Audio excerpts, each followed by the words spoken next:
Hello again, and welcome to another episode of QQ, brought to you by Second Perspective. My name is Paul Weston. Beside me is Torin McLaughlin, and across from me is Nathan Smith. Today we'll be talking about Interstellar. It's a discussion that's absolutely full of spoilers. So if you want something that's a review to basically find out whether you should or should not see it, you should go to the review, and we'll talk in a much more succinct manner there. But we have 5 seconds to leave before we spoil things. Yeah, the biggest spoilers. Oh my god, so good. Other than that, I think we'll get started. Nathan, want to get it started? Yeah, so I mean, this is the new movie from Christopher Nolan. A lot of people are familiar with Christopher Nolan for his Batman movies, and of course Inception, that was a huge hit. I don't think there's a director who's on a bigger streak in Hollywood or anywhere on this planet. So, I mean, yeah, he's a pretty big director, so this was a very notable movie. It's probably the biggest movie of the year, I would think. The most hyped anyway. So let's talk about it. Let's go around the table here. Paul, what did you think? Give us your general impressions first. Well, why don't we just each give it a grade so that you sort of know where we're going from, and then yeah, sure. Hey. Oh yeah, Torin's here, right? No, yeah. Torin and I were just talking, and we're trying to decide between an A and an A+. And I was trying to figure out like what is an A+ movie for me, and said it's perfect. I was like, but there are no perfect films, so. I think masterpiece is a good way to define A+. Yeah. No movie's gonna be perfect, but yes. a movie can be like so good you don't care about the flaws. I'm so close to giving it an A+, and I'm still sort of on like the Interstellar high that I kind of want to give it to it, but I know. My brain is telling me it's an A, not an A+. Push further, man. Go into the singularity. See where it takes you. Well, where does the singularity take you, Torin? It takes me to an A. It's a solid A. I still am uncertain, and that small doubt about whether it compares to like the first time watching, for instance, The Godfather Part 2, either one of those films, or maybe even 2001: A Space Odyssey sort of thing, by myself in my dark basement. And I'm not sure. I'm really not sure. I have seen very few films so grossly entertaining in theaters, but I have seen a few films that are just about right there with it. So I give a solid A. Solid A. Almost as good as it gets. So. I'm like these guys in the sense that I am torn as well, but I'm on a slightly lower grade average here. I love the movie, I will say that, and if anybody asks me would I recommend it, absolutely. Go watch it in IMAX in the biggest damn screen you can see. 3D if it's possible. It's not possible, thank God, because Christopher Nolan hates 3D. I hate it too. So, I mean, I feel I want to give it an A-. That's what I want to give it, but I feel it inherently deserves a B+. What the? You're fired. So that's kind of where I'm at with it. I do think it's a very good movie. I just think it has some mechanical stumbles here and there. There's some issues with the plot that I had. Some pacing issues, maybe. But overall, like, a great movie. Very entertaining, very worthy of Nolan's resume. Okay, we're just gonna get right to me arguing with Nathan's grade. Because that's what we were doing for, like, the last hour, off air. But, like, we can at least admit there are a huge number of A+ moments, are there not? Yes, absolutely. Okay, let's just talk about what this movie is. Okay. So, we have the concept that essentially in the future humanity's dying because we're running out of food. We're overpopulated, things have gone bad, we're out of food. Corn is our last resource, which, I mean, like, I'm alright with bourbon, but, obviously that would grow tiresome pretty quickly. Yeah, bourbon and Doritos. There's only so many iterations of Doritos that they're going to be able to make. Pretty much, yeah. And so, basically, Matthew McConaughey's character gets a chance to go through a wormhole that is by Saturn, and their hope is to find another habitable planet so that humankind can survive, because we're on the verge of essentially being extinct. So it's a pretty grand premise, and once the movie starts diving into the hard sci-fi stuff, you got wormholes, black holes, there's all sorts of stuff going on with general relativity and time because of gravity. You start to get to a pretty interestingly complex movie that's very ambitious.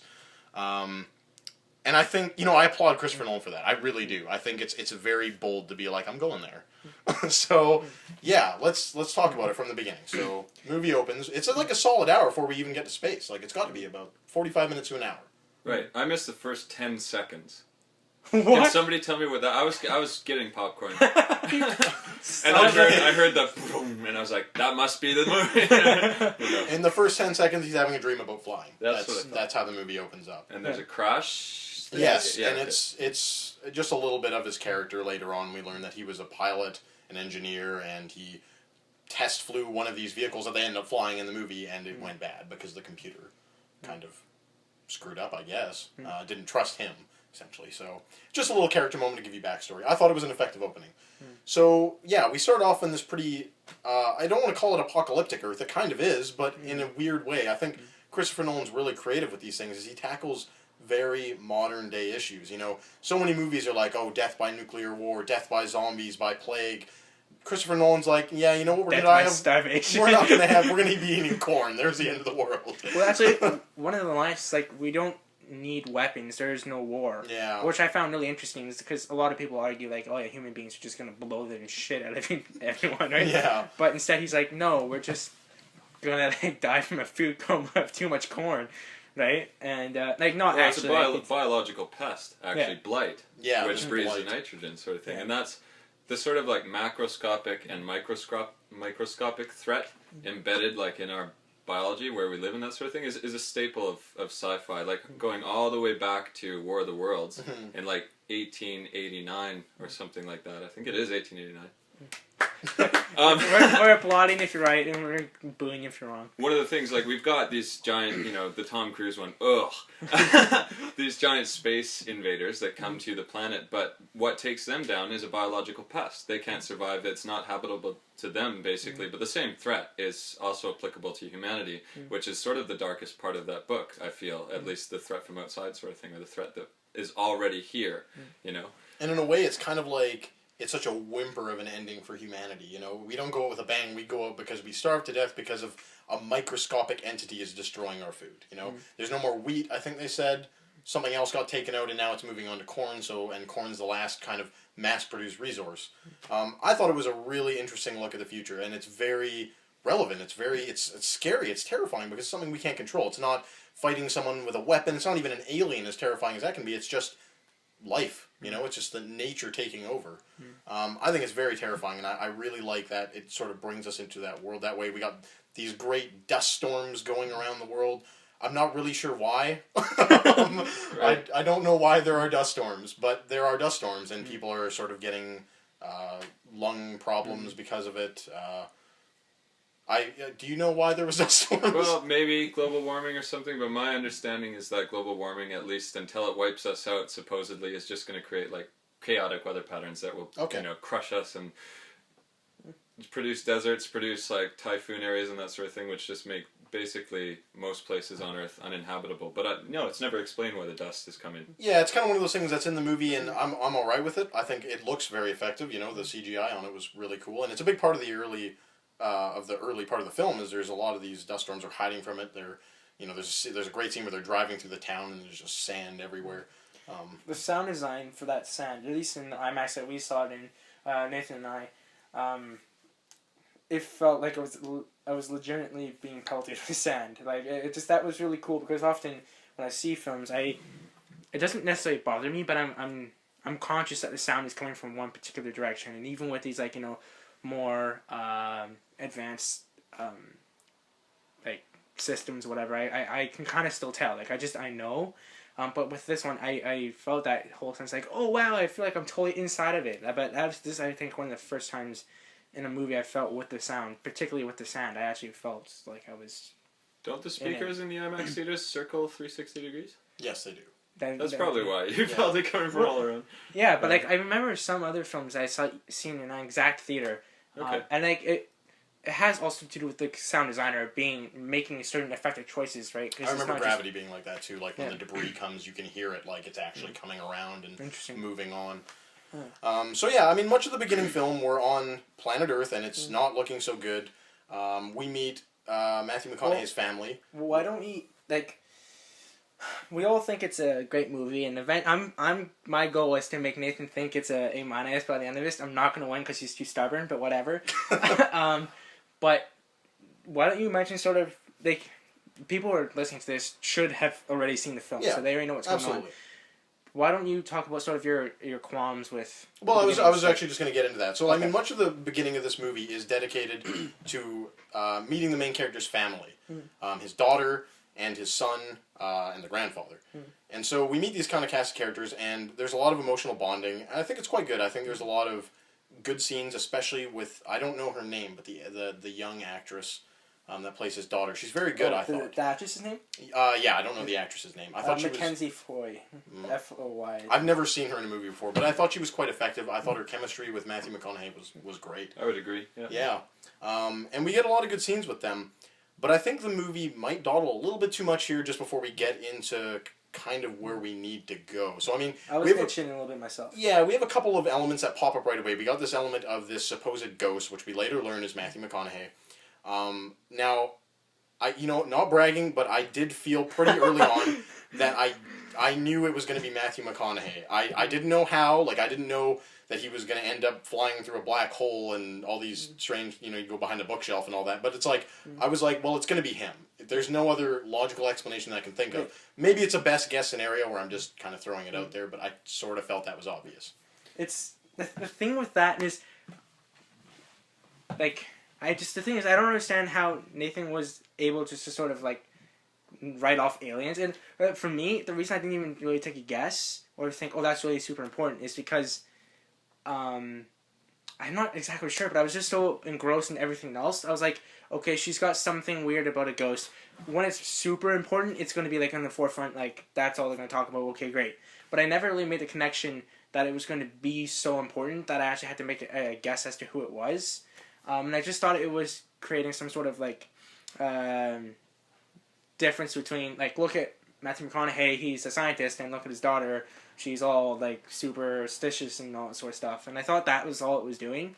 So that was sort of, I guess, a misread on my end. But, like, the fact that in a space movie, Nathan was able to go, yeah, it's not going to be aliens or whatever, my brain doesn't make that connection. I swear I'm not bragging, I'm not making this up. Like, it just felt obvious to me because it is a pretty, like, it's not just a moment, it's not like, it's kind of the inciting incident. It's how this whole movie begins, which is a bit of an issue I'll talk about later, but it's how this movie gets propelled. They learn about the base, they go there, they find the remnants of NASA, and then they're like, oh, hey, look, we need a pilot. And it's like, well, what the hell were you planning to do if you didn't have a pilot? Which I thought was a little weird, but anyway. No, I think they said they had... Didn't they say they had a pilot? But it was just... He said he was a terrible pilot. I do find it hard to believe that they couldn't have found him, especially when he was like a truck ride away sort of thing. Yeah. And he used to work for NASA, and you'd think that like an asset that they probably poured maybe like nearing $1 billion into at this point.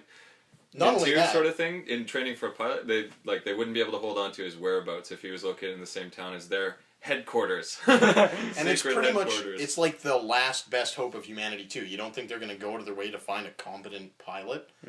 So anyway, that was a minor issue, but I thought that was a little weird. That, yeah, it's kind of like, we're looking for a pilot, you're here, let's go. So yeah, that's fine. We get this thing of the drone early on. I don't want to spend too much time with this. I don't think it added anything to the movie. I don't know what was there. I have read the earlier 2008 script of this movie, and in it, the drone is actually how they find the NASA base. They open it up and there's some coordinates in there. That was kind of interesting to me, and I don't know why that sort of remnant of the plot was left behind in this version, because it doesn't add up to anything. So, I think it was a very strong scene. Like, in and of itself, it was excellent. I thought, driving through the cornfield and everything, and look at how desperately they need this thing, or they need this information, and how exciting it is, and like and it tells you a lot about the sort of time period that we're in and our capabilities, and like how much has collapsed as well, despite our capabilities. So I think it does an effective job of communicating sort of where we're at technologically, even though a lot of the rest of the film does that as well, so it is redundant in that sense. I think it may have stuck around because it was probably just like a very strong scene that was there from the beginning and was the original like sort of way that they moved the plot forward. And then maybe they found the conceit where Matthew McConaughey is the ghost, or that maybe was there from the beginning as well. I don't know, that could have been shoehorned in. But yeah, I guess they didn't need that scene, even though it was nice. It was well done. Like, it was nice. It was a nice moment between the father and his children. You know, it was kind of cool to see them. There were some humorous moments. The son's like, what about the tire? I thought that was pretty funny. But yeah, I mean, it wasn't anything major. What did they actually use the drone for? That's what I have no idea. They said it was looking for something, and I was like, okay, we got a plot device here. Oh wait, no, we don't. It kind of just floats off into the ether, and you don't know. But what did they say the drone was for? Sorry. No, it's just like what like when they actually catch the drone. What did they fuel cell? Oh yeah, he wanted it for the energy it had, the fuel cells, because it's charged by solar batteries. I think he said it was up there for like 10 years. So like it kind of just powers itself through the sun. That's why he wanted it. But what the drone was actually doing, I have no idea. It was just kind of looking around. Right, he said that maybe its brains got fried. Icarus-ish. No, the whole idea of like the personality of technology in this film is huge too. So it is. I don't think it's wrong to treat the drone in the same sense, even though they don't follow up on it. So it's probably not worth our time to do so. But the machine, like the drone, may be aimless. Sort of maybe flew too close to the sun, burnt its brains or whatever, and it's just sort of scrambled, like flying around over the cornfields. And the machines that come back home, you know, that's one of the things that maybe if Matthew McConaughey is a ghost, and that's like, is this part of the gravitational anomaly, the magnetic anomaly sort of thing that is supposed to have caused this? But then it's explained that actually it's Matthew McConaughey that causes the dust to fall this way, not magnetic gravitational anomaly and that sort of thing. So the all the like field tractors and that sort of thing coming back to the house is never really explained. They just do. I'm assuming it had something to do with him interfering with the gravity between times. Right, there's just sort of an extra effect there. Yeah, that's my assumption, but it's never really dwelled upon, and neither will we. So let's talk about Tars, because we're introduced to him pretty early, and I'm just gonna put it out there: best like robot companion of any movie. I think he is hilarious. Cool. Just a perfect addition to this very kind of serious epic movie. Like, just such a funny character. You know, the whole, like, I just love, right when they introduce him, they're like, oh, great, we got a giant sarcastic robot. You're just, it sums it up perfectly. He's a great character. And I actually felt attached to him throughout the movie, you know? Yeah. I genuinely felt more for him than I did about some of the other sub-characters in the film that were human. And when they said, we're dropping Tars off into the black hole, I was like, please don't do that. I was like, right. don't use Tars, use Case. Use the other one. For a long time, I didn't realize there was even two of them. Really? That was probably just me not paying attention, but I thought Tars was doing all of that stuff. I think Case might have been the actual ship system itself that he was speaking to. Really? It was, Case was in control of the ship. Sorry, I was drinking water. Yeah, Case was in control of the ship, but it was another one of those roly-poly Minecraft robots. I wasn't sure.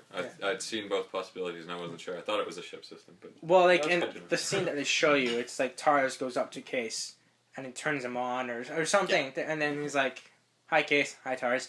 And then, like, Matthew McConaughey actually has a moment with Case saying, like, you don't talk as much as Tars. And he goes, no, Tars talks enough for the both of us, right? Oh, like, maybe I peed at that point. Did you go for another? I had, like, an espresso. Oh, my God. You're a horrible I think I was just busy having a Christopher Nolan braingasm because my head was just exploding. Yeah. But, I mean, yeah, regardless, like, great. I love the aesthetics of it, too. Like, when you first see it, you're kind of like, that is a really odd and kind of dumb design. Yeah. But then when you see the way this thing moves, you're like, that's fantastic. It's amazing. It's very unique. Like, I've never seen and it sort of makes sense, actually, with this. I've seen, like, a few small, very short YouTube videos of these nanobots sort of thing that are able to attach themselves through tiny little, like, ball magnets on their corners, basically gyrating inside, so they flip around and attach each other in all these different configurations. And the whole idea is, like, if we can make these on a very small scale somehow and get them to orient themselves basically like cellular formations, and we can have them reassemble themselves in any sort of configurations that's possible. So I thought it was like a good use of, like, that sounds cool, let's imagine something that, you know, could or could not, that might work by those principles. And I thought, like, all in all, it was sort of up to date with its, like, technology and, like, astrophysics and that sort of thing. It's like he read The Elegant Universe and he's like, here's the movie. Well, I believe he had an astrophysicist help him write the script, or at least help him hope so. with the details. It was Kip Thorne. Yeah. And it was because Christopher Nolan wanted to adhere to reality as close as possible. I think that's a bit of a stretch term there. Like, I mean, I'm pretty sure, like, I have a hard time believing all black holes will lead to behind Jessica Chastain's bookcases, but that's fine. I mean, like, we can just go with that. We're fine with that. So yeah, let's talk about the real meat of this movie. So we get into space, we go through the wormhole. That's a really awesome trip, by the way, in IMAX. Looks incredible. I think Kubrick would have given that one a thumbs up himself. And then we get to this new galaxy where there's this awesome black hole called Gargantua. Then we have essentially 3 planets, and they're kind of like, let's go to these 3 planets. And the very first one they go to, we get this kind of weird ocean world. And we get this time dilation, which is, well, okay, it's after, but I thought that element of the movie was incredible. I think that's probably one of the strongest emotional points in the movie, is after they've left this place because of the accident, they've stayed there too long, they realize 23 years have gone by. And he gets 23 years worth of video logs from his son. This is an incredible moment, I think. This is when the movie is really, I think, actually meeting its ambition and really relaying that to the audience, that emotional weight of what has just happened and the mistakes they've made. And I feel like that was just... Yeah, that was the first time it sort of really made the relativity visceral for me. I'm like, okay, shit, he spends an hour here. That's 7 years. That's a long time. That's a whole, yeah, okay, you have those brain thoughts.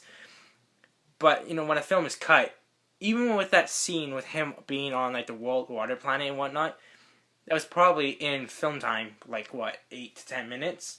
And so... They're saying a little longer than that, but yeah, not by much. Yeah, like, it's much shorter than that legitimate hour. So you're still like, oh, damn, they were there for, 23 years? Holy crap. And you get your first kind of glimpse with it when they open the door and you see their... one of their colleagues... Romilly, okay. And he's just sort of sitting there a little bit twitchy, he's got some gray hair and all that sort of stuff, and you're like, oh damn, like, they were saying they're going to be there, or like, they would have changed the time for, to 23 years or whatever, but once you actually start getting the physical, like, okay, he's different, he actually had to, like, go and take a couple, like, long naps, or whatever they're called, the cryo sleeps and stuff. And then the video, that's when you watch him...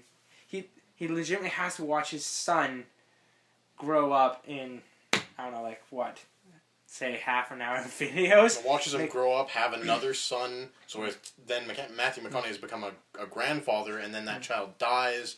It's like, it's a very weighty few minutes there, and my God, Matthew McConaughey kills it with his acting there. Yeah, and it's... A big thing that they have with acting and crying is... I mean, that is probably one of the best moments of acting in the movie, I think. And the reason I say that is because it's so easy to just screw something like that up. And I've worked with actors before in scenes that are probably never going to be that emotional. But when you have a scene where you think someone's probably going to cry or going to be broken or what have you, it's so easy for the actor to just be like, okay, I have to cry, or I have to be angry or screaming or whatever. It often comes off as fake because the actor's just saying, like, look at me, audience, I'm sad, or I'm upset, or I'm crying, or what have you. And the reason those kind of scenes work when the actor's not trying to show you that they're upset, but they're... Like, I'm not going to get into, like, the real acting, objectives, all that sort of stuff, but, like, basically they have a particular goal, and it's... the simplest thing that they tell you is, like, with those scenes, is, like, the best way to make people emotional in those kind of scenes is trying not to cry as an actor. And... Same thing with being drunk, I've heard. Yeah, same thing. Like, with being drunk, it's, like... Because often, like, especially with the amateur actors, like, the actors sort of I work with, it's like, if they're like, okay, says this person's had a few too many drinks, they're like slurring their words and like flying all over the place, but it's like, it comes off as fake and ingenuine, right? Oh, yeah. And so it's just the fact that legitimately the camera's right in his face, all he's doing is watching a film, so it's not, he can't even really interact with another human being, which would have been easier to show that he's trying not to cry or he's trying to get something out of someone else. And like, that's just what makes the scene even harder, is that he has the videos to work off of, but he doesn't actually... I'm not going to get into like acting and all that sort of stuff, but this is just nothing for him to actually physically work off as a human, another human, and it's just his raw talent. He does it, and he gets it done, and he doesn't make it look like, oh god, because that could have been so cringe. Yes, absolutely. It could have just been like an absolute car wreck. I think something else that really sells that moment, that weight of like how much they've screwed up too, is how, when they get back up, not only is this guy older, which I actually feel there's something missing there, but I'll go to that in a bit. But I really like when Anne Hathaway mentions, like, they ask, like, well, how was that, whoever the astronaut was on that planet, they're like, how was she alive all these years? And then she says, well, she wasn't. It was the time dilation. She probably died minutes ago, which was years for us. And you hear that, and you're like, my God. And even she says it. She's like, I thought I knew this. Like, I thought I understood this mathematically, but when you face it, it's Yeah, It's insane. different. Yeah. Yeah, it's a pretty easy principle to get into, the relativity thing. Yeah. Right, and like the guy says in the beginning, that's relativity, folks. Yeah. Like that, they toss it off like that to heighten the sort of emotional extreme at the other end, when it's like, what really are we dealing with when we talk about these sorts of things in space travel and the emotional cost? And that's what this film revolves around, really. Absolutely, yeah. So they did do well. I would agree as well. Yeah, I think. So I mean, just to hang on this planet in this section a little longer. I did have a couple issues in the sense that, like, for one, they got rid of one of the sub characters pretty quickly and in a kind of a silly in such way. a stupid I know, it's way. kind of like, okay, so he's sitting out there, like, this giant wave is coming. The scene's in the trailer, and it's like, it's gonna crush them. So they got to take off with the ship. Anne Hathaway's too far out, so the robot has to get her. And instead of going in the ship, this guy's just watching. And you're like, okay, well, you're not solving anything by standing out there. It doesn't make much sense. Yeah, you're all like the smartest people that exist on the planet. Use your head. Like, get inside the ship. If she doesn't make it, well, that's kind of too bad for her. At least you're alive. Yeah. And it makes you not care terribly much about him, because it's like, oh, he's frozen in fear or wonder or both. And it's, sorry, you didn't use your training, astronaut. You die on a cold, uninhabitable planet. Sorry. And unfortunately, I don't think Romilly, the other scientist who's been waiting for 23 years, I think there's a bit of a missed opportunity here to develop his character a bit, or even drive in the effects of this time dilation a bit more, because you get to see, like, yeah, he's older, his beard's graying, he's a little wrinklier, he's wearing this blanket, he looks kind of shrewd. But it's like, you think about this, 23 years. Yeah, he had a few naps here and there, but it's like 23 years. He has been there for 23 years. Is still fine and everything. Yeah, you could literally go insane. You could lose your mind being on a ship for 23 years in that confined space, waiting, hoping that your friends are coming back, and they never do. And I just feel like there's a beat missing here where we could really get into this character. Because for one, I mean, I would like to know some of these characters a little more. They felt a little bit expendable to me. And it would have been nice to kind of give them a bit more kind of flesh and blood, like, what are the effects of him on this? Like, he's been waiting for so long. If I can say one thing about the acting in that part, though, I thought the change in his demeanor and everything, and how little he said, and how small he said the things, how small he said the little he said, sort of thing, was really effective. I think within the parameters of the direction, the actor did really well. Absolutely, and I agree with that. Right up until the point where he exploded. But I do feel that they missed a chance there. Also, probably to develop the storyline more. He could have been working on something. He could have been in contact maybe with the other, because there was no problem with the messaging capabilities on the vessel that he was on, right? Yeah. Yeah, that was still receiving but not sending. I'm not certain about that. Anyway, so he could have been in contact. He could have been working on a theory. He could have been saying, we've got new information regarding this and that sort of thing. It would have been easy to do to develop the plot, and it would have added more to his character, I feel. Because a lot of the currency in this was information, right? That's how Anne Hathaway establishes herself. She's like one of the major participants, explaining to us the whole situation, how we understand time travel in this futuristic scenario and that sort of thing. And it helps her connect with Matthew McConaughey. So they could have given him more there. I think he did really excellently with what he was good. Absolutely. I do think the actor did a good job. I just think there's just a little bit of a moment missing. But then we're quickly whisked away to... I guess at this point we're introduced to Jessica Chastain, now the older daughter. And, like... That's her name? Noted. That's the actress. It's how Christopher Nolan sort of quietly but elegantly went from being with all the astronauts for like 45 minutes to an hour to basically finding a way to be able to cut to back to Earth and sort of deal with that kind of plot line was very, very clever, because I mean, some films may have just gone, well, I need to talk about these other characters, I don't really know how to do it, so I've been with these characters for an hour, cut, hey, now we're on someone else. And if you were to do that, I think that would have been a huge problem, because we were like, that section was already super entertaining. We were already very emotionally involved with those characters, that to cut away to a farm and just dealing with, quite frankly, less interesting elements would have been... People would have just turned off. They just would have waited until Matthew McConaughey came back on with like a bazooka or something like that, right? And so at least with his sort of elegant way of cutting from Matthew McConaughey's side of the video to her side, and that, I think, really helps sort of create this pseudo-logic for us to be like, okay, there's a reason that we have to be here. And I do think he did a fairly good job most of the time, not always. Well, I mean, the introduction of it was certainly good when she comes on screen, and Yes. it's like, she's never done a video log in those 23 years. Yes. And then Very stubborn. Oh. Yeah, and then she comes on and is like, it almost felt like nasty at first. She's like, you know, I've never done one of these before, and you said you'd come back when you're the same age as me. Well, guess what? I'm the same age as you now when you left. Where are you? But then you realize it's like, it's desperation that she wants her father back.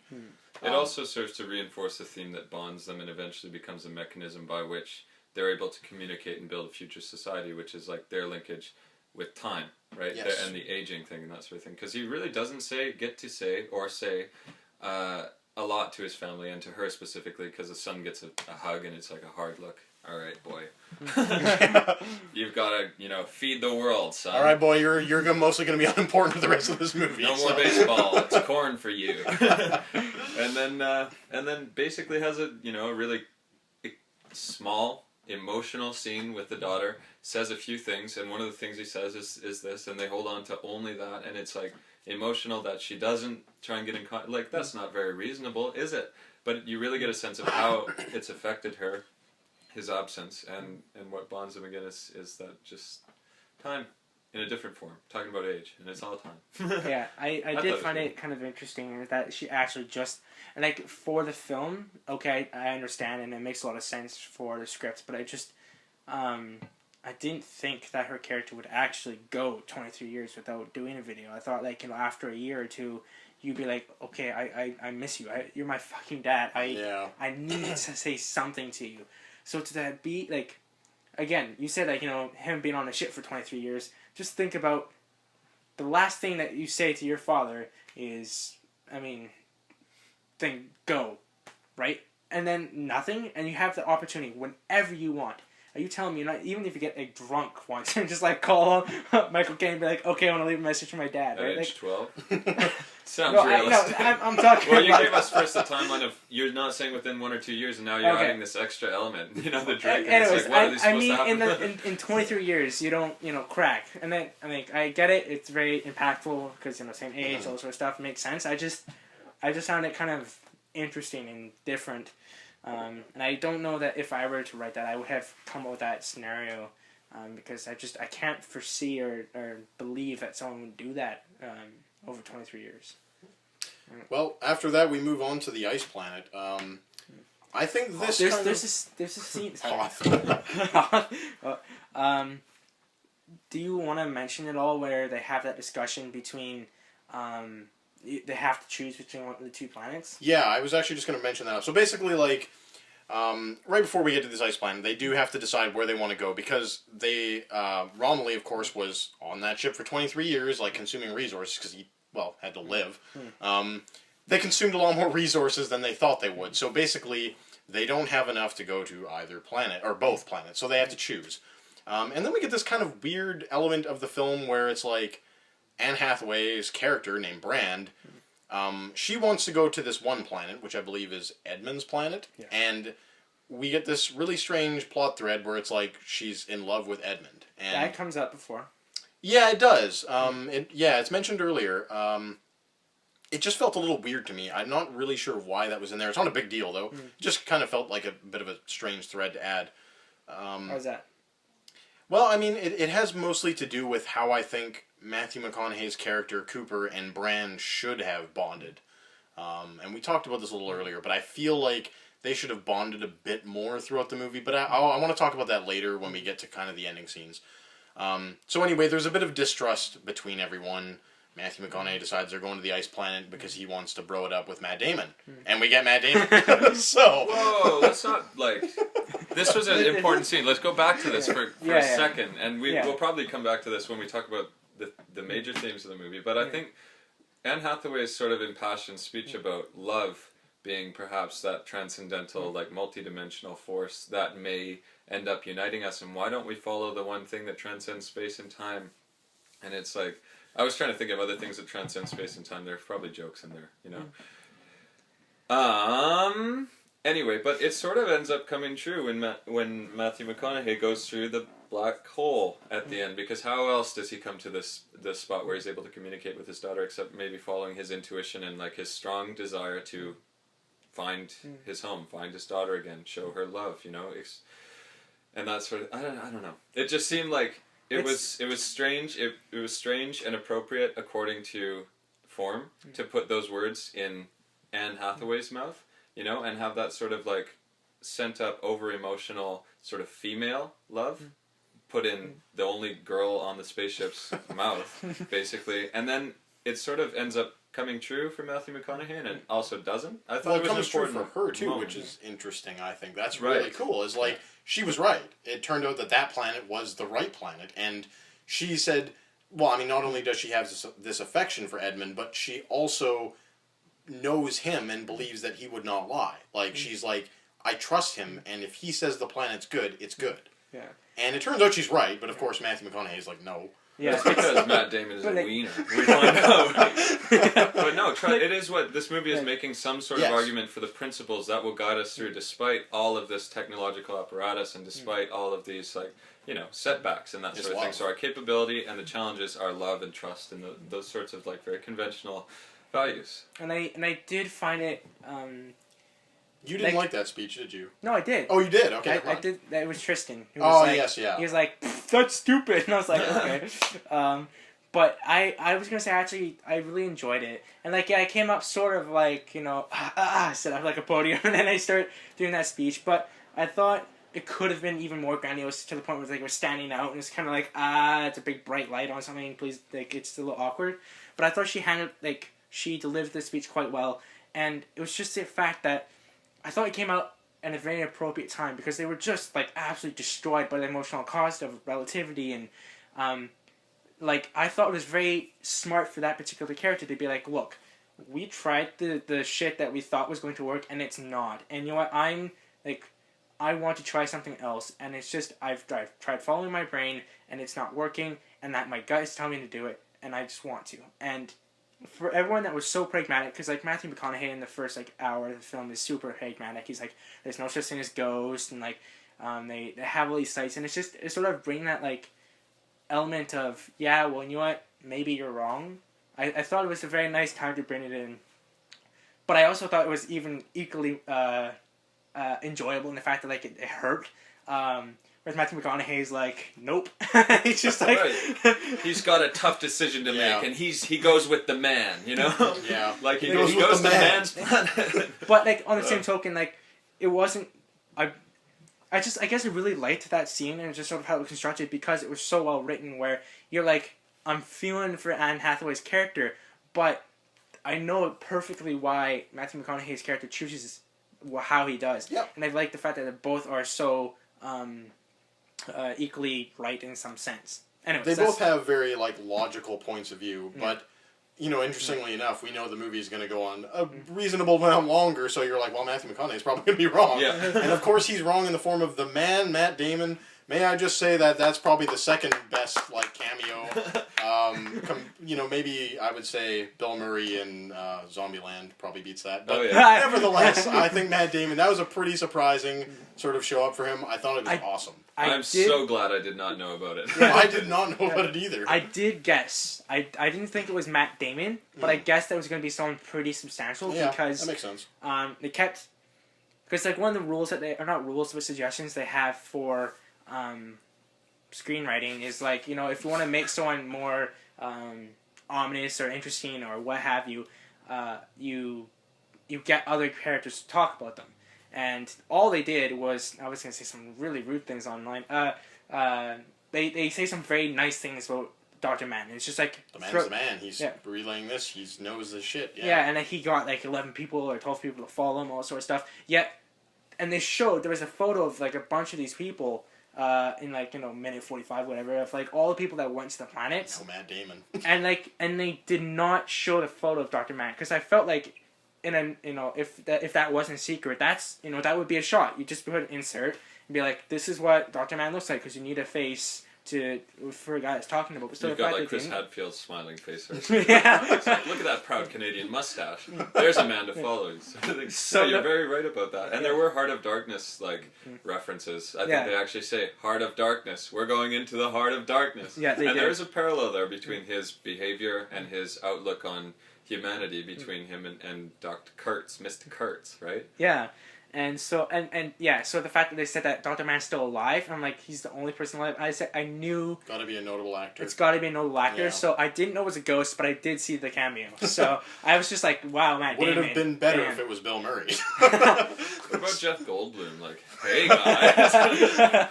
So I mean, yeah, we go to this frozen planet, and it becomes apparent at some point that he's lying about this place being hospitable, and he cannot let Matthew McConaughey go back home because they don't have enough resources to get to another planet. So I like this. I think this is a really interesting sort of turn for the movie. I think introducing this character, kind of a fractured human, who ends up becoming something of a villain, more or less, I guess. I think this is cool. I like that when I watched it. I don't think we get enough time with Matt Damon, and that's a pretty tough thing to kind of juggle because it's like, movie. we're already doing a 3-hour movie. How much time do you want to spend with Matt Damon? But I mean, it's like I wanted to see a little bit more of his fractured personality before he kind of goes on his nice speech about survival and father instincts. To be honest, I thought that's what they were setting us up for. Like after we started saying father instincts, and I was like, where are they going? That's when I started to get a little bit like that, but. For the first 2 minutes of their seemingly endless walk, I thought they were going to give us some sort of moment with him to sort of create another different element, and I can see maybe something that Nolan was doing was being like, hey, I'm gonna create this different shape of this. Not just kidding, this character's gonna kill him, right? Basically, right? I wanted to see the sort of the desperation of this character because essentially what he is he's a coward. He goes to this planet. It's I don't like placing that kind of stuff on characters, and one thing I'll say right before he says he's a coward, he was on that planet for literally years before he hit that bar. Right. But this is what I wanted to understand. These are the things I want to see. Yeah. I want to see that he's been on that planet for years and years, and he's at that point where he realizes he's not willing to die. He's gonna sabotage, well, maybe not sabotage the mission because he still wants to complete it, but he's gonna essentially kill someone and screw over some people's hopes and dreams in order to fulfill his dream. The interesting thing is that he's sort of a coward by his own definition of necessity to save the human race sort of thing, and then he sort of isn't by the same definition. And I think one thing that they do with this speech about there are a lot of people who are short-sighted. We see each other, and we'd rather go and save the person next to us and stay comfortable and that sort of thing, and save ourselves and save our loved ones than save the human race. And it's sort of with facing the demise of the planet sort of thing, and it's something that we talk about now, the extinction of different species, the extinction of different crops and that sort of thing by biological pests, by warfare, by just us eating too much or mismanaging things, the ecological long thought. This is a huge question, how to interpret our affinity and our kinship with ourselves, with other species, and that sort of thing. And do we value the individual, or do we value the system of interactions by which individuals live in harmony, compete, and that sort of thing? And what must be sacrificed, and what does it mean in terms of self-sacrifice and that sort of thing? Because Matthew McConaughey and Matt Damon both make the same decision, at least for a very similar decision, to leave the planet and leave the ones that they. I don't know if Matt Damon loves anybody or if he was loved on Earth. He does say that he doesn't have family, right? Yeah, that's right. But they do make the same decision. And then Matt Damon's like, but, oh my God, I want to be saved. I want to see people again. So he sort of violates his own principle, saying, I'm looking at the system of interactions. I'm looking at the long view sort of thing, and this is what's necessary to save the species instead of the individual. But for selfish reasons, he says, I need that human contact. I will have them come to me, even though, it's probably not the best decision, even though he's got resources and a good brain and everything and a good idea of what it means to travel through time and space to another planet. He could probably help the team that arrives and that sort of thing. It's not the most selfish decision he could have made, but it may be. It's a pretty selfish decision because if he simply sent a message saying, planet has no good resources, I'm going to sleep. then maybe, hopefully in the future, someone could save him.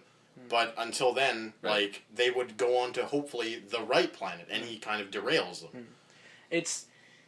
So, like, once it's interesting because he says, like, I need that human contact, I need to see people again, I want to live. And then he goes and kills Matthew McConaughey. For the species, right? And so he is totally selfish, I guess, then. Yeah, and it's very selfish. I never said he wasn't that, right? Anyway, I thought it was good. And the way that it applies to our situation now, looking at the management of our resources here on Earth, it was in keeping with what I've read about the subject, ecological sort of long thoughts. Yeah, and I just had to put that in. Sorry. Yeah, no, it's cool. It's, I guess, like... Nathan's saying that he wanted to see the desperation and stuff, and like I have sort of a hard time because like it's such a long movie, and like they kind of need to continuously go forward. It's understandable. I thought they did a fairly good compromise where they showed a lot of like I could see something was a little bit off about Matt Damon in the first place, and then once he finally kind of the facade was over, like you saw everything, you saw his desperation or sort of his really, as he said, fractured nature. With his speech and being like, I'm sorry, I can't watch you. I like that moment a lot, too. And although, for whatever reason, I really, really enjoyed this particular moment. It's not like, the most elegant moment ever, or it's like super well written or what have you, but it's just like, it's that moment when Matthew McConaughey's on top of him, and Matt Damon's got nothing left except to smack his helmet against his. And he's like... You got 50%? Yeah, that was great. That's the best odds I've had in years. Yeah, like the thing is that he says... It's good writing, I like it. Yeah, it's like you've got a 50-50 chance of killing yourself. And I think part of the reason why I like that moment so much is Matt Damon's character is like, he's got his mindset, like, I want to live. Right? And like most people are like, oh, I don't want to do that, maybe I shouldn't do it. He's thinking so far ahead, and he knows like if Matthew McConaughey lets him live, he's screwed anyways. That the instant he realizes he can smack the helmet, he goes for it. And it goes 50-50, good enough odds for me. And his desperation makes him so, so decisive. Cruelly efficient, right? Even in the face of his own death. And I thought, I don't know, I don't see that too often. Like, you often see hesitation, and like, even Matt Damon shows that a little bit, like, oh, I'm sorry, I can't watch you, and all that sort of stuff. But I just thought at that moment, it tickled me in my feelings. How about a clap for another fist fight in space? Because like, in lieu of like giant, machines bashing other giant machines or bashing like giant creatures, or in lieu of like a huge chase scene or something like that, or an Inception, like a multiple doors, hallways, like everything spinning sort of thing, and Joseph Gordon-Levitt flying through space and like punching a gun, grabbing a gun, and the gravity changing and that sort of shit. We get like a fist fight in space, and it's entirely appropriate because this is a moment where we're looking down at our selfish capabilities, right? And how much sense does it make? Those, I think those old humans, what are they going to do once they get up in space? They're going to tangle, and look at us. We're going to kill our brothers.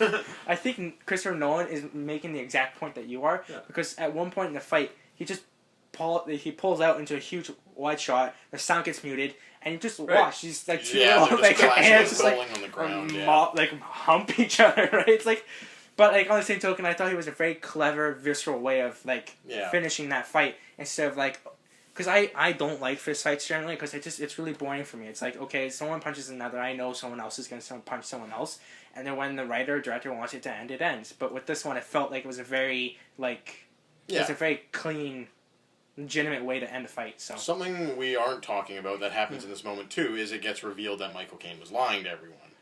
Yes. This is an interesting plot twist, and you know what? I'm not going to gloat about it. I did not see this one coming. I suppose this is probably one of the more obvious ones, but anyway, I didn't see it coming.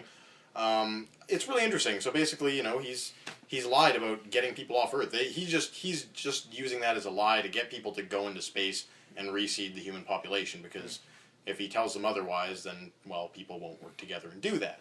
I might be a horrible human being, but I actually gained respect for Michael Caine when he did that. Like, I know most people... too. What, the character or Michael Caine? No. I respect him for making a lot of money. No, his character. It's a really interesting decision, and it's like it's like every decision in this movie is, for every choice someone has to make, there is something left behind. You have to make a sacrifice in order to move forward. And his is this gigantic lie to get people into space. And it's a pretty hefty lie, like he knows when he's telling all these people, I mean, I guess a lot of them don't have families, but Matthew McConaughey certainly does. And he lies to him and says, you can come back, and that's not possible. His exact line, it's in the trailer. I'm asking you to trust me. Yes, it's true. Bold-faced lie. Like, yeah. And then, you know, you look at that face. But maybe he was like, I know this works. I know that, you know, Plan A is a farce and that sort of thing, but we need them up in space because they're going to figure it out too. And because I trust them, I will have to pull the wool over their eyes for a second. They'll have to trust me. I need the one conceit in order for them to trust, you know, that's sort of But that's asking a little much of the character. I don't know, but I'm able to go there pretty easily, right?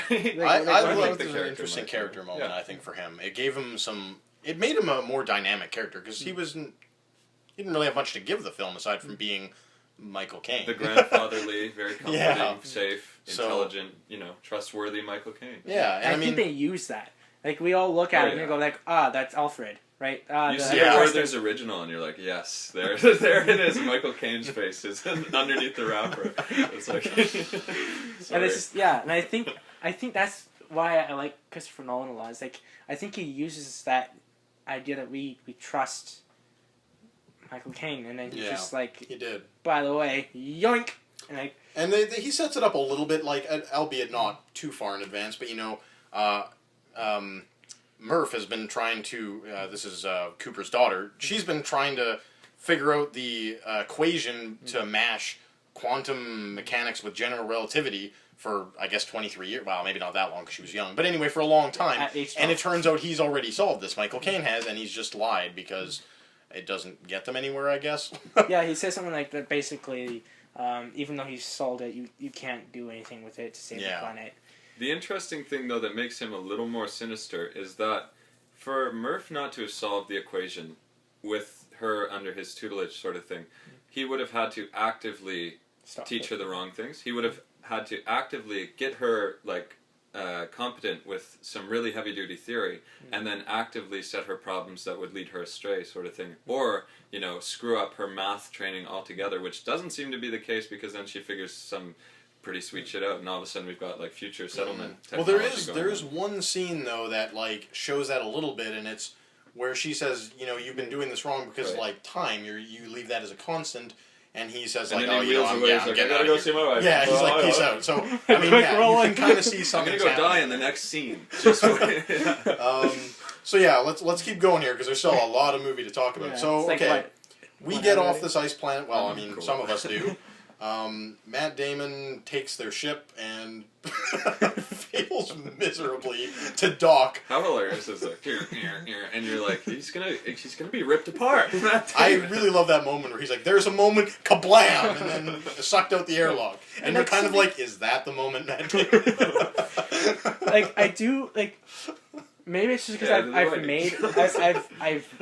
made a film myself, and I've done a couple of plays and stuff.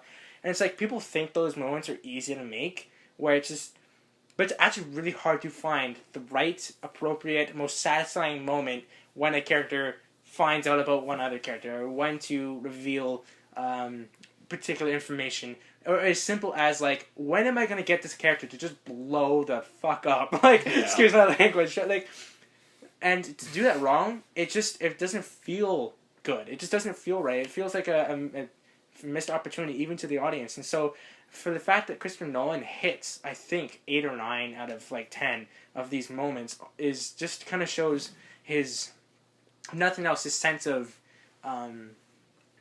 his just dramatic understanding, his goodness. This is where I started to notice a bit of a pacing problem with the movie, though, and I kind of felt this with Inception too, possibly The Dark Knight Rises. That was a bit of a troubled movie.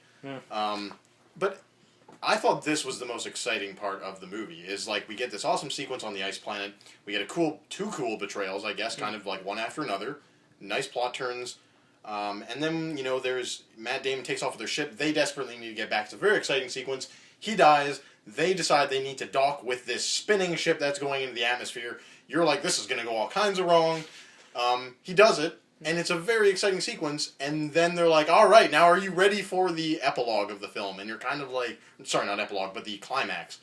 And you're kind of like, wow, I'm spent. Like, that was pretty exciting. I kind of need to just chill for a minute. And they do let us. Oh, yeah, a little bit. I think this is, Christopher Nolan has a bit of he has a very the endings of his movies accelerate, and they go kind of into 11th gear, and they don't stop. They just keep going, and he's very good at having multiple plot lines kind of come to a climax at the same point in time. But I did feel a little bit weary by the time we get to the black hole. Maybe this was just me. This might be a personal thing, but I was feeling a little bit. Yeah, like I had just hit an emotional high of like that was really exciting, and then he immediately wants to raise the stakes again, and it feels like a little bit much. I think because the nature of what you're talking about, he's building crescendos like thematically, and then in action sequences and that sort of thing. So you got like some visceral climaxes. That's the thing. And you've got some emotional climaxes, like tied to the visceral ones, and other ones that remain behind and need to be satisfied on a longer scale, sort of thing. Like in the long-term theme of the movie, what will its sort of argumentative conclusion be, if there is one? Anyway, sorry, that was just we're basically, I think we answered. Shit, I forgot what I was gonna say. were you tired after the spinning ship sequence? I wasn't. I don't know. I was tired of the action stuff. I was like, all right, that's fine. But I was sort of bored by the fact that there wasn't going to be any more. You know, I wanted a break and then to have some more action stuff. There was but poking like little like time space strands was not the most exciting thing in the world. The movie gets very weird from here on out. Well, like for what it's worth, I'm usually the first person in the room to be like, I'm bored by a film. I don't know. Maybe I'm just a dick. But I have a fairly high, like, I demand to sort of be entertained throughout. And it doesn't have to be, like, action sequences or explosions, but it's just, you have to challenge me with something or give me something to think about. Otherwise, I'm just going to be, like, just, like, looking on something else, because you'd probably still be looking at the movie screen. In a movie theater. You'd be surprised, man. Like, sometimes I'm just, like, look down. I don't know if bored is the right... Like, I was not bored. That's not it. It was, like, I just felt, like, emotionally exhausted after such a great action sequence. I was humped. And to go into another one, I'm like, well, okay, here we go again. Like, better drink that Red Bull. Let's do this. Like, but yeah, let's talk about where this goes. So, you know, they decide to send TARS into the black hole, which is like, please don't send them. But I know, like, deep down, as soon as, like, from the very, well, I guess halfway point of the movie, when they finally see Gargantua, when they first go through the wormhole, I'm like, Matthew McConaughey is going to fly through that at some point. And, of course, he does. He kind of lies to Anne Hathaway a bit, you know. Actually, that's what I was going to say, is, like, there's three sort of lies that people tell for the betterment of his society. And so, like, Michael Caine does his whole thing that we just talked about, Matt Damon. And then Matthew McConaughey does the same thing to Brand. Inverse, though. But he sacrifices himself to win the lie. Whereas the other situation, Michael Caine and Matt Damon are sacrificing other people for the sake of humanity. And himself. Well, like... Matt Damon's case, almost, sort of. Yeah, but yes, Michael Caine, like, he sacrifices himself, too. He's on Earth, right? So there's a lot more in common with those two lies than... Matt Damon's and Matthew McConaughey's lies. Yes. But I just found it interesting that was sort of a very strong through line at the midpoint, right? And they make a big effort for the audience to know that with the whole, like, TARS is only 90% honest. So then, you know, he decides 90% honest is how he's going to be with Anne Hathaway because she doesn't quite seem to like him at first. So 90% it is, Dr. Brand. I really liked it. It was a nice moment. And sorry, the reason I brought that up was because... like, we're like, boo, Matt Damon, Michael Caine, we're like, ugh. But with Matthew McConaughey, we're like, yeah, go him, right? And I found it really interesting that, like, the lies are not all... He's the hero of the story. Like, but that's what I mean. Like, because he's the hero of the story, because we're so far more emotionally invested in him, that affects how we perceive their choices. And but I mean, the choice itself is also significantly easier to swallow. I mean, he's sacrificing himself to save her and possibly the human race. Right, the American way. Whereas everyone else is kind of like, you might be okay with Michael Caine's decision because he's thinking about the human race, but he's also damaging a lot of people in the process. Matt Damon is physically damaging a lot of people in the process. He's trying to kill Matthew McConaughey. Matthew McConaughey in this decision is not hurting anyone but himself. It's a very noble sacrifice. I think it's pretty easy to swallow. Yeah, no, I wasn't saying like there that he's wasting too. Lots of millions of dollars. They need to sacrifice the ship. Like Aliens too. With like the whole, I can't believe you blew up that thing. Anyways. So let's go through the black hole. How about the scene visuals of it? Did you guys like the black hole? Yeah, I mean, like, it was pretty amazing. Like, as soon as, like, he starts flying towards us, I'm like, I am so ready for this. Like, my body's ready. Take me, Christopher Nolan, please. And I'm, Kubrick up there in heaven. If he's there, he's probably thinking the same thing, just like, I'm ready to go. And so, yeah, it's pretty awesome. We get a nice visual trip here. I mean, the movie just all around looks incredible. And I just, like, so badly, one of the things I've always desired from so long learning what space is, what is in a black hole? Everybody wants to know that. And Christopher Nolan's like, I will show you what's in a black hole. Oh, bookcase. It's a bookcase. So anyway, we fly through this, and it's pretty awesome. He has to eject from his ship, which I was kind of like, I don't know if you should be doing that. But, yeah, and then we kind of end up in, I think, a fairly troubled portion of the movie. I don't necessarily agree with that. And we have to get there somehow. Yeah. I mean, this is how we get from A to Z, where I'm like, Matthew McConaughey is obviously the ghost. Well, here's how he gets there. He goes through a wormhole, which they try to explain, and this is the kind of infamous Christopher Nolan techno-babble exposition where, Tars is somehow in the black hole talking to Matthew McConaughey, and this is used as a massive exposition dump. So he's just like, where are we? What are we doing? And it's just like every other line is like, here we are, this is what we're doing, I have the data. So they basically discover that they can use gravity to go through time. And so he's sending these messages to his daughter. And this was in the beginning of the movie. And so I don't mind what's happening in the movie here. I am perfectly... It's a little bit jarring at first, I think. A lot of people might resist this. They might be like, really? That's what's in the center of a black hole? I'm fine with that. And we get this kind of explanation that humans, as advanced as they become, are actually the quote-unquote aliens that we thought existed. And they're manipulating things to get people to go where they need so that they survive, I guess. It's a little bit loose of an explanation, but I'm willing to swallow it. It's fine. And so, I guess my problem is I don't have a problem with where he ends up. The bookcase idea, I think it visually looks very interesting. But I think the way the scene is handled is a little bit troublesome because we're constantly getting exposition dumps, and they're not the greatest explanations because they're fairly loose. It's kind of just like, take this is where we are, here's the answer, let's keep moving. And it felt very rushed to me. And admittedly, you don't want to hang around here too long. But I feel like Christopher Nolan wanted to make sure audiences understood where they were and what was happening in this moment. And I think that is, for me, not the best choice. I think you're far better off to try and let your audience catch up to you in this moment, because it's revealed anyway what's going on later on. Through multiple scenes, like she sees the watch and he's, ticking his hand and you can understand that he's sending Morse code. And then later on when you meet her when she's much older, which we'll get there, she says like, it was you all that time, you were the ghost. So you get these explanations, and I just feel like it is not in the best interest of me as an audience member to try and keep up with what's happening on visually. I so strongly disagree for whatever reason. And the reason is because with like things like Terrence Malick films, which is what you brought up when you and I were talking when we first saw it, it's just like if he goes into a black hole, pops out here, starts punching things, and then all of a sudden like he's the ghost, and then he just kind of ends up in Saturn, I think a lot of the audience is going to be like, what the hell happened? That was weird. I thought black holes were supposed to die.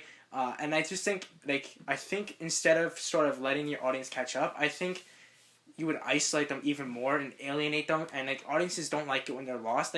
It's you and I always talk about this. There's a difference between ambiguousness, ambiguity, and, there we go. And vague. And vague, right? And yes.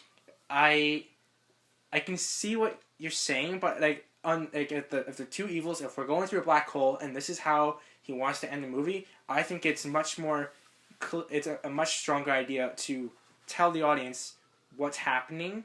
And even then, when I was experiencing that, I didn't think the dialogue was especially horrible or overbloated to me personally, just experiencing it.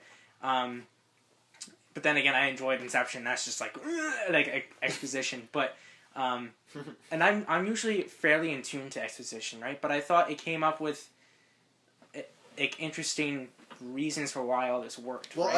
I guess the thing that I just want to bring up about this is it leaves very little room, if any, for interpretation. There's almost no way to personally interpret what's happening in this movie except the way Christopher Nolan wants you to interpret I it. think that's the way he wants it. Right, and that's fine. That's a filmmaker's decision. I'm not saying this is an accident. But I mean, like, I think something I read that was interesting, just a comment, it was a review about the movie. I won't go about the whole thing, but one comment caught me, and it said, Interstellar is a movie for people who saw 2001, the ending sequence in the bedroom, which goes all crazy, but needed an explanation as to what was happening, who it was happening to, and where they were. And in a way, I kind of agree, because what's interesting about that movie is you interpret that entirely on your own accord. There are so many theories as to what is going on there. And I guess it's unfair to be like Christopher Nolan wanted to or didn't want to do that, because he's obviously made the movie that he wanted to make. But it feels like it's just such a straight path for us that there's no room to kind of deviate and think about it yourself. I think even Inception has a bit more kind of internal logic as to like what you think can be going on. I think I will say the American way one more time and say that is like there are a few fantasies about this, and like we can say fantasy or we can say like mysteries about space-time that we don't understand, that sort of thing, but a few fantasies that are solved in really sort of like unproblematic ways through the exposition dumps and that sort of thing, where it's like we do shoot straight through the heart of the black hole and come out unscathed and like, you know, prosperous on the other side and that sort of thing. And he is in basically like this fantastic space of control where he just like touches time, you know, he physically manipulates time and that sort of thing, and that is an ultimate sort of like wet dream for a lot of people. It's like you can talk about, there's a lot of talk about like the sort of gender of these fantasies and that sort of thing, which I don't want to bring up, but I will say that it is like, what do we want to do? You know, we want to escape death. We want to be able to like complete sort of physical mastery over our environment, our immediate domain, and like beyond and that sort of thing. And I don't know, I think like I was cool with it. I like you, I was like, this is where we are, that's alright. You know, I'm fine with that. We have to get here somehow, and like there is a deficit here. We actually do not understand the physics behind this sort of stuff, and it's like, so it is fantastical space. I don't know. I was okay with it. Okay, it was just, for me, concept, alright, execution, a little rocky. That's what I guess what I'm saying is what you're offering, I think, would have made it worse. Or sort of the issue that you're bringing up. It's I think that what he did, I think the execution was, I guess I can see what could have happened, like, in just like sort of my limited experience of making this stuff. I go like, I know, like, this could go horribly wrong, and it didn't, and it was like the fact that you're going, it was like it, I think, is almost not quite a success. But yeah, if you either go... Yeah, it just felt like a kind of a weak moment in the film, like, to me, because there's so much of this that works on such an ambitious and interesting level, and then this is almost like he's kind of dumbing it down to be like, I gotta tell you everything that's going on. I don't know, man. There's so much left up to interpretation anyways. That he explains, like, I feel like they explain this, okay, here's the basic stuff we need to know why we're here. Okay, we're good. Great, let's end up in Saturn, which is stupid, but anyways. The thing is, like... There are a few things here that, like, 2001, if we're going to bring up... I think it's a useful comparison, and I can't really remember how it ends, but sort of like... How does it end? What is the last scene? It's blackness, right? The ship goes into the monolith, he gets the weird color trip, he sees himself in the bed and all this weird stuff. Wait, massive... Spoilers for 2001. Massive spoilers. Yeah, we're going to talk about 2001. So we already started a little bit. Even if we talk about it, it's still not going to really spoil anything. I don't think it's kind of like spoiler proof. Yeah. So, but just so no one shoots us, there are some brief spoiler. Yeah, be aware. And then he sees the monolith in that room, and then he becomes a Star Child. Right. And there's no the Star Child merges with the globe, sort of. Is it the globe of the Earth, or is it the globe of the observable universe, or something? They sort of are one, aren't they? So I think he's just hovering above it. That's how it ends. So there's sort of like, there's like a perspectival thing that's different, but you sort of see into unconscious operations, unconscious in the way of sort of like a psychoanalytic sense, where they go back into like the pre-birth stage or something like that, and you intuit these truths about what we are. And so there's like this preservation of identity in an abstract way, whereas this film, in Interstellar, Matthew McConaughey actually makes it through the black hole as who he is. Like, identity is preserved in the form that we like find ourselves to be in right now, sort of thing. So that it's fantastical in a different sense. I don't know. I still have to think about this. I think that they're both sort of complex, but this one is a lot less feasible. I mean, he would have been spaghettified. He would have been torn to pieces. Like let's be perfectly honest. Like, I'm not stupid either. Like, you go through a black hole, you should probably just be just like guts everywhere. I mean, I'm willing to. That's okay though. Yeah. I'm not. I have no problem with following Nolan through the black hole. That's fine. With me. That's fun, if anything. Coming out the other end though, let's talk think about that. So that's a little bit. Nathan and I agree on something. Yeah, I kind of like when he came out the other end of the black hole, and I realized he did. I was kind of like, wow, this is a bit movie-ish. Like, feels very conventional. And interestingly, when he does wake up, he sees a baseball game, right?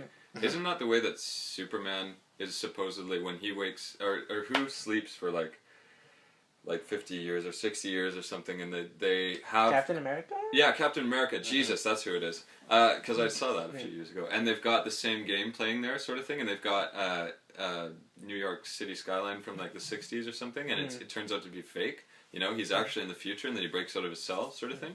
So I thought it was actually an homage to the conventionality of the genres, but it's like sci-fi and comic stuff. I don't know, but they sort of tread on each other's. Yeah, I hadn't seen that travel, sort of imagery connection, but like that's where I went immediately. I don't know. It just felt very conventional that he survived this. I felt like he had just used, I feel like, all his convenience currency, or just follow me currency. Yeah. Going through a black hole, I was like, okay, I'm happy to, but I'm cashing out. Like, I've got very little left. Drawers are empty. Right, and then you ask him to believe that he ends up in space and people find him. No, there was no explanation, right? And they could have said like black holes are wormholes, and it would be like, okay. That works for me. I'm a little tiny, not really, but itty bitty soothed by the idea that like, okay, he pops out at basically the same spot as the wormhole. Okay, sure. Well, but I mean, I guess the way we're supposed to interpret this is that because the explanation we're given is that humans have evolved at some point in the future to occupy the fifth dimension, and they can alter time through gravity. I'm a little hazy there, but basically, I guess we're supposed to interpret that they have saved him. They have brought him back, I guess, because it's the hero's journey and he gets to survive. So it's like, okay, I guess, you know, it was I was reluctant, but there's one thing that makes me like this ending, but I also don't think it's as effective as it could be. So we're in the future. I think they said how far is it in the future? It's pretty far. Before he goes on to, because I think I know he's going to talk about. With the ending, I would have just preferred it if he had done what he needed to do, give the information to his daughter to know we're left as an audience. And then dissolved. And then, yeah, basically, exactly. Just like, but like, literally, we're shown a white screen, great, put that awesome font that we've seen on all the posters, just put it right there, Interstellar, black. Done. The problem is, though, we didn't get enough ending moments with the other characters. But I could see the movie ending like that. But I don't care. There is always more, right? Space is the final frontier. There's always more space, right? And there's always an Anne Hathaway sort of to go after. In case Edmonds isn't alive or something like that, which I didn't understand. It's like there's a whole other romantic complex there that remains unsolved. But like the whole thing is like.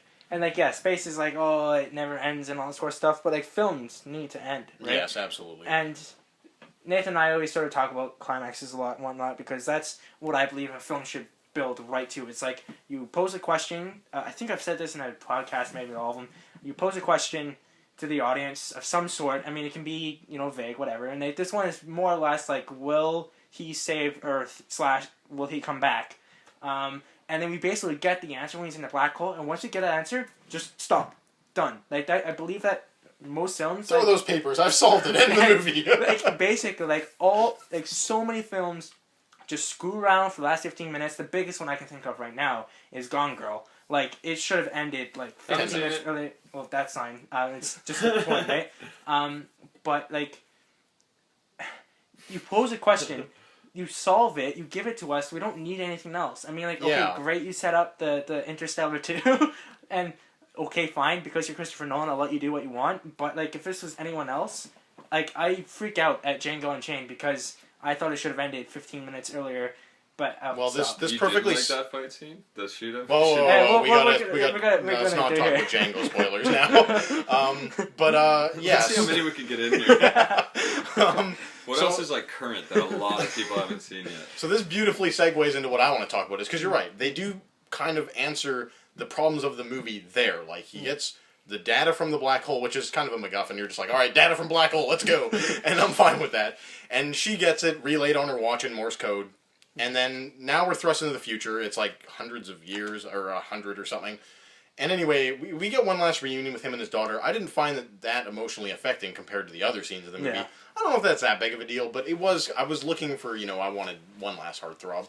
Anyway, This movie made me cry. I'm not ashamed. then it kind of shifts its tone, and you're like, we end the movie on this notion that the wormhole's closed, so they're on the station outside of Why Saturn. did it say that? I'm sorry. It did. I'm pretty sure they say it in the movie, but if they don't, Jonathan Nolan has said it in an interview recently. So if they didn't, then that's all the more poor for them not explaining in the movie. But the wormhole's closed after this event, so he's back in Saturn, and they're living. Humanity is living on a station outside Saturn, and Dr. Brand, Anne Hathaway, is wherever the wormhole was, and we don't know where that is. I think she went to Edmund's planet. Right? She is, yeah. She went to Edmund's, but we don't know where that is, right? Yeah. I'm guessing the biggest hell would be look for the giant black hole. Does the wormhole close? Yes, it does. It does. It does. The wormhole What closes, says that? and so we get this. I'm stuck on that too. I don't remember them saying. Anyway, so we trust you. Yeah, Continue. I'm pretty sure Jonathan Nolan says this in an interview. Like, I read it, and I recall, like, thinking about that in the movie, and I thought they said that. But anyway, I'm pretty sure he confirmed it. So, basically, the ending premise of this movie now is that Dr. Brand is somewhere out there in the universe starting her own colony and hoping to get in contact with Earth. And Matthew McConaughey is like, he's reconciled with his daughter, and she's like, go out there and find her. And we almost get this weird shift in tone where it's like, now it's not about that. It's about, let's go find Dr. Brand. And of course, that's how the movie ends. Kind of sequel-ish. I thought it was a really epic ending. But the problem I had is the weight of it isn't quite there, because I don't think the relationships of Brand and Cooper are quite close enough for this to be fully impactful. I'm not. The interesting thing is, in the 2008 script, I keep going back to this, but they actually had a romantic plot line in there with those two characters. I don't need that. I think that's probably unnecessary. Not that it can't be done tastefully, but I think it's probably unnecessary. But I don't think they're given enough moments to really make me feel that those characters are connected. I thought the actors did both fantastic jobs with their characters, and I thought they had good moments, but together, I thought they didn't quite connect yet. They didn't have that much chemistry. Characters. Yeah, the characters. And I would really want that if that's what the movie wants to end on. If it wants to end on that moment that she's out there and I'm going to find her, I really want to know that there's a connection between these characters, because suddenly that's the focus of it. Well, I think I agree with you while disagreeing in the sense that it's not her that he goes to see specifically, but what she represents in terms of future settlement That's for the human true. race, right? So that is ostensibly what he's going to find, but it seems like the movie vacillates on whether or not we want him to find her specifically too. Yes. And you just saying that you read the 2008 script and there was a romantic plot in there, it makes a lot of sense. Like, we're used to that sort of thing developing in these tight, like in the cockpit of Apollo 11 or something like that. Even but what was I going to say? Oh yeah, it does make you wonder why he's going out again. It's sort of for the reason it makes him complex in sort of unsatisfying ways, because you could say like, oh, he could sit on his new transplanted veranda sort of thing and watch like in the donut hole baseball games for the rest of his days if he wanted to, but he's a goddamn astronaut, And his daughter does he's gonna that go too. into She's space. like, go out there and find her, you know? So And he like, sort this of is does very- so for principles about like self-identity and the very exploratory nature of like humankind. At least we're supposed to believe like this is what we should be doing, sort of thing. But I also wanted him to have a stronger connection to her, to go to find her, because it seems that they set that up too, but don't fully deliver. Well, the funny thing is, like, I didn't know the movie needed that until the end, because I didn't realize that was going to be suddenly a topic of focus. And then suddenly it's like, oh no, yeah, you got to go find her. And it's like, I really actually do like that ending. I think it was really strong. Like, it left me feeling kind of hopeful. But I just wanted to feel the full weight of that, and I don't think it was quite delivered. Well, and like just sort of quickly backtrack, where he's saying like, why would he stay on his veranda and like just watch baseball games and whatnot? It's like there's a quote before he leaves the first time where he's talking with John Oh, don't know how to pronounce his last name. Jacob Gyllenhaal. No, it's the person from seven. Anyways, John Lithgow. Thank you, Oh. John Lithgow. Oh yeah, that's funny. Hey, so he's an alien. I do want to bring that up because I thought it was kind of funny. That is funny. But no, he's having a conversation with him, and they're basically discussing whether he should go or not. And like Matthew McConaughey's like, I'm going, and he goes like, are you going for the right reason? And he goes, what? Because it makes me feel alive. It makes me feel like, you know, we're explorers. He says the whole really beautiful line of like, humans are born here, born here, and they weren't supposed to die here. Yeah. All that sort of stuff. But he basically really sort of cements the idea that like, I guess I knew that even if he got home, he'd just leave again, right? And so like, I never had a problem with him, like in terms of a objective or like, why would he do that? You know, the whole time he wants to stay here. He would stay here if he had his family, but because he doesn't, or he's about to die. You know, he's whisked off, flying away, Yeah. right? But they do put the weight on her. Yes. It's like find her. It's not just he's going to explore. It's find her. Yes. And I think it's interesting that one film that this thing does not do. One thing that this film doesn't do that we haven't discussed once that is never brought up at all by any of the characters in any way except for John Lithgow speaking about his daughter is Matthew McConaughey's wife, right? Yeah. I think she doesn't die in the first 10 seconds of the film, does she? There's no No. memory. She says something to him. He quotes her. He says, "Now I understand. Like we're memories to our kids." And John Lithgow brings her up like once or twice, like "Take care of my daughter's children," sort of thing in that context. But we really learn nothing about her, and so like there's this whole mystery about his romantic side that is totally suppressed. Like we know There was next one to nothing. comment about his wife, and it was something. yeah, like there's brief comments. But Yeah, I he think mentioned it's- something like if there were doctors when she was around, but before she died. Ah, or something, right, and you're yeah. kind of like, okay, I don't know what that means, but anyway, he's bitter about it. Yeah, it's I think it's sort of elegant in how he did that because like we never thought about it and I didn't think about it before you brought it up. But like in a film that's already 3 hours long, it's so easy to just be like to get so big you kind of crush under your own weight. So to be able to it's weird, like in a lot of like writing sort of beliefs and stuff, it's like you write about the stuff that you want to talk about with the audience and then just hopefully they'll ignore the rest. And like sometimes it takes a certain amount of skill or it's like a really well written 1 or 2 lines to basically be like Explain away, case closed. yeah, Like it's basically, there it's like- and we can infer the rest. Yeah. and it's just like we don't need to talk about his love life or anything. I didn't And, like, feel that was necessary. Yeah, and I'm But glad they then did. I still felt sort of like dissatisfied when I was questioning his motivations for going after Anne Hathaway, right? Well, And I was yeah, like, that what is- exactly yeah. is his connection to her? Because we're familiar with the sort of like new suitor plot where a widow or a widower like receives a new love interest sort of thing, like Braveheart. Sort of, and you're like, oh, they're going into it so early? Like, that's not right, but it's so right. Like, follow your heart, but like, don't follow your heart. Respect your dead wife, husband. Respect your dead partner. But also respect your potential for newness in life and love and that sort of thing. And they leave that out. Interestingly, it's sort of like cold on that front, you know? Well, it's because we're in space and black holes are cooler. I mean, usually I'm. I wanted to bring up go a ahead. quick point that you brought up that I found really interesting. That kind of went ooh, and it kind of soured my looks on the end just a little bit. He never asks about his son. Yeah, and you know this is another kind of element of the film that I think is a little bit rocky. Is like it's so much of it focuses on the daughter, and you're like, you know, you have a son. He's on that planet losing children, and it's like you definitely get some emotional moments. I think the TV sequence with 23 Years of Messages is very good, and they got Casey Affleck for this. He's a great actor. And then Right, suddenly, that is Casey Affleck. yeah, and then it's like, okay, now for the rest of the movie, you don't really have, you're not a character, you're just kind of there. Well, he serves to advance the plot in sort of like an information dump way where he's like, look at, this is how far we've come generationally. Here's a face to put it on. Here's your son, that sort of thing. And they do that with the daughter at the end. Like, she's supposedly like 120 or 130 or something like that.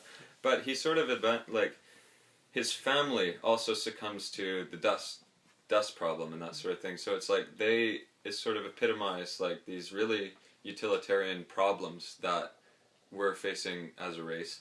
And then the daughter sort of symbolizes like love and affection. And it doesn't go that way with the son, right? The way that they use him as a tool for the narration is just to, sort of to tell us about the state of the world. and I don't know.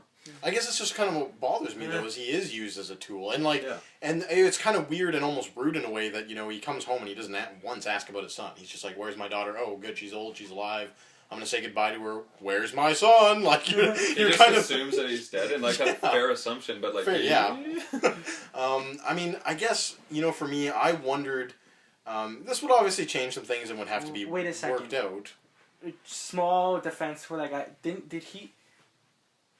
I think the doctors actually said that the daughter wanted to come and see him, and he said she's alive? ?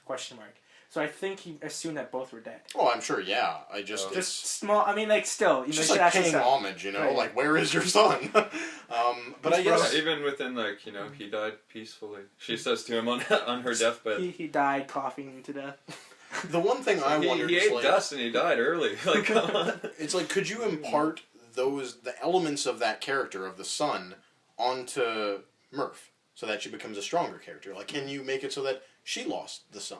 Right. Does that make her a more interesting character, or does that ruin things? I don't know. I mean, for me, I think that would kind of introduce an interesting element to her character, because even she, I don't want to say she's a stereotype or an archetype, but like she's not really a full character in the ending there. Like once we get that new actress, she's kind of just there to serve the plot and that connection of like, you are my daughter, I want to get back to you. But she doesn't. I don't know. She's not really that well developed. Right, and it's sort of. That was probably the most disappointing thing about the film to me, is in the denouement where he's like, it's emotionally flat, and she seems to know and understand that, and she says, "Look at we've had our moment, we did it," sort of thing. But now I've got my own kids, and no parent should have to watch their child die. And he just like swallows it. He's like, he must be thinking something like, "Yeah, you're a lot wiser than I am. You're old enough to be my mother twice over, even in some situations." Anyway, so it was disappointing. I don't know, even though she was like the most important part. She seemed to be the reason. She was what compelled him to get back, or at least what she symbolized. I don't know. And in she's terms such a of the film's grander talented themes, actress too. Like Jessica Chastain's a great actress. Zero Dark 30. I think she's great, and I just don't think she gets to really dive into this role too much. But anyway, I think part of what it is like if we see time as sort of a limited resource in films, Christopher Nolan tends to go for just a very like, instead of sort of rounding out everybody to be like, oh, sort of kind of good, he uses archetypes like in Inception. Yeah, he uses archetypes and stuff like that, and he picks. He's like, okay, these 2, 3, 4 are going to be my focus, and these are going to be the ones that I focus on. Because like the Joker, even like I care less about Batman, but just like he picks characters, and he just. Because like Matthew McConaughey's character, I am so emotionally invested into. Oh yes, absolutely. Dr. Brand as well, and Tars. And Tars. Not forget Tars. Tars cannot be forgotten. Rest in peace. Well, he's still alive, so that's cool. Rest in data. Rest for a while until I revive you. Rest in entropy. I think that's just sort of, after a certain point, it's not about like, oh well, this film's really good, but this character could have been better. It's the director or writer or whatever has made the decision to like, these characters, I'm giving these characters more attention. And I think that's sort of something that like a lot of viewers or audiences may not realize. It's just like, we can't make every character as awesome as Joker, because in order to make them as awesome as the Joker, you need time and you need to give them moments, right? And there's only a limited amount, and so it's just allocation over, I think, a lack of skill. And I wouldn't attribute it to a lack of skill, but I mean, I guess my issue with that is there is no character aside from Matthew McConaughey that's more important than Murphy. Period. Like even Anne Hathaway is not as important as Murphy. So it's like, to not fully flesh her out the way I was hoping. Yeah. That's a bit of a disappointment, I think. But anyway, that I guess I was left a little empty feeling. Yeah, at the end of it, and then still, I don't know.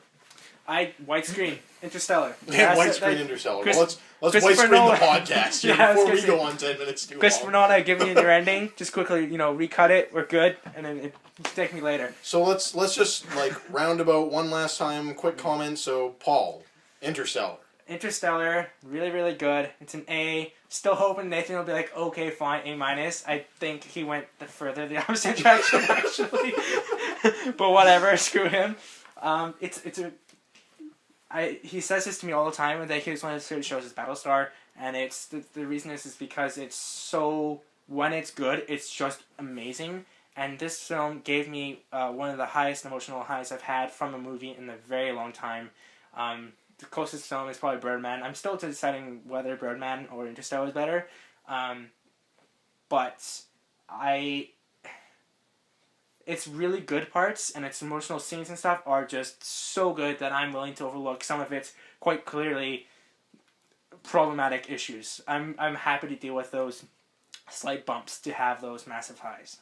Torin. I think the way that I'm most satisfied approaching this film, and where my A rating stands most secure, is approaching it like in sort of embedded in the tropes of the sci-fi and fantasy and sort of like gothic almost genres of writing and filmmaking and that sort of thing.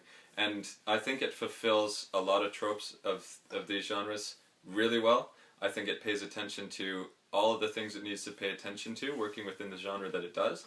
And like for those reasons, I'm satisfied with it. I think there's still a few reasons why the writing is unsatisfactory, and I would agree the pacing, because those two go hand in hand.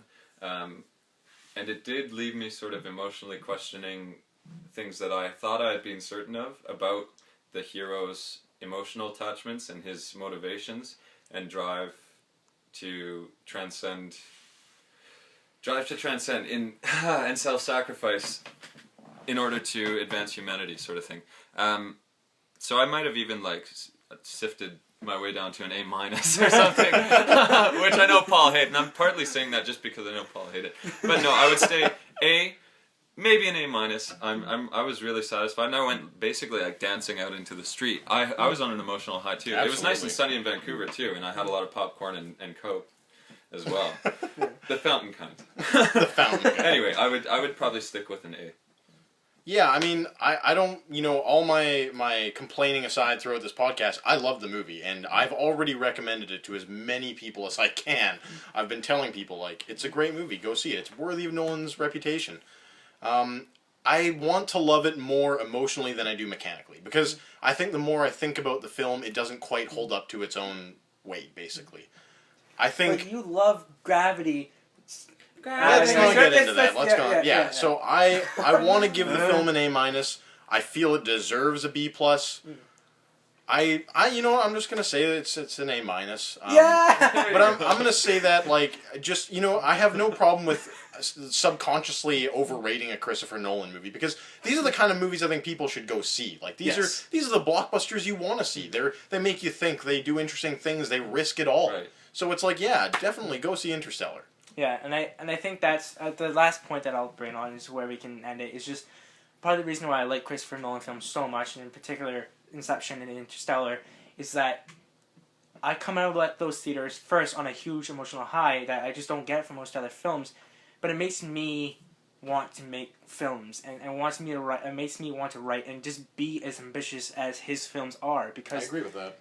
And it's hard to do that, because especially like on the side that we are on, like where we're trying to create it and stuff, we can see all the problems in making these films, and it's a lot harder to do it. it's a million times. The reason I'm doing the podcast right now instead of making films is because it's easier to talk about it than do it.